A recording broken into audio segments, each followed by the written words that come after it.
Hi everyone.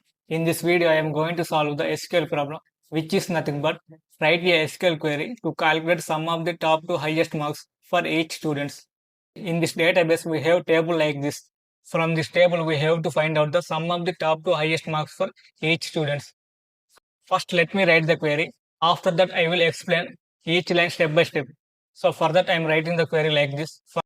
Select name,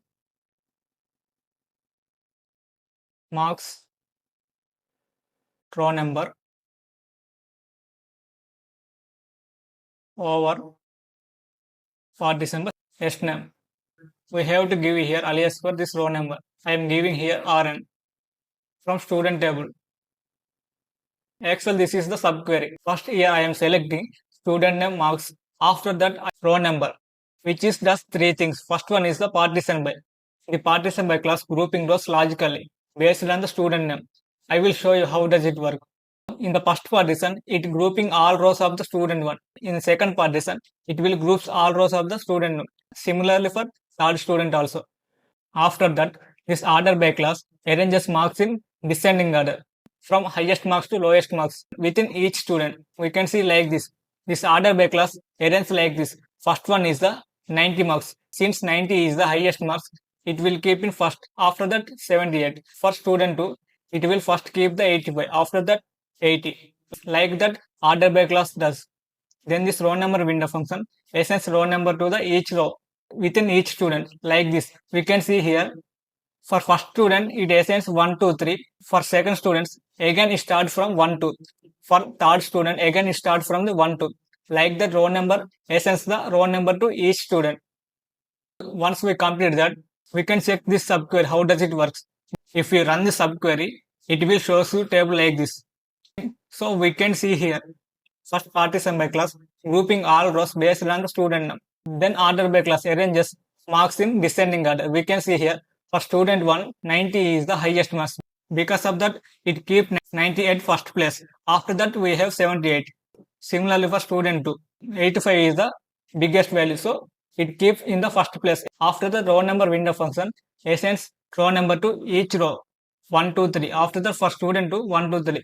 After that it again start with 1 2 3. So this is the subquery. After complete the subquery, we have to give alias like this. For subquery, we have to give alias. For that, I am giving t. After that, I am giving here where condition rn less than or equal to 2. Why? Because we want only sum of the top highest marks, right? Because of that, I am giving here 2. So once we give condition here, it will filters the table like this. So we can see here. After apply the condition, it will takes only 2 rows from the each student. We can see here. From student 1, it takes 2 rows. For student 2, it takes 2 rows. Similarly, for student 3 also, it takes 2 rows only. Because of that, I am giving here condition rn less than or equal to 2. After that, I am using group by class. Group by student name. This group by class combines multiple rows of the each student in the one column. Because of that, I am using here. Next, we have to write outer query. Select. We have to show the student name in output. So because of that, I am selecting here student name. Here I am using collective function. We have to give alias here.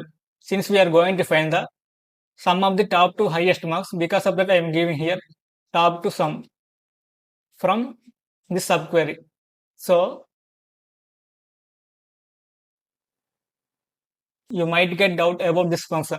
Why I am using this here?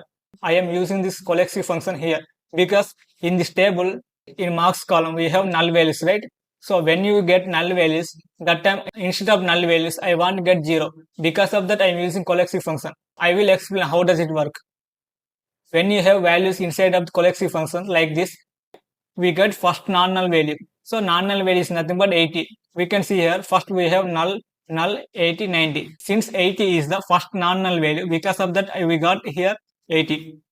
In second example, 0 is the first non-null value. Because of that we got non-null value. Like that the function works. So once we execute it, we get result like this. We can see here for student 1, sum of the top to highest marks is 168. For student 2, 165. For student 3, 191. So that's it.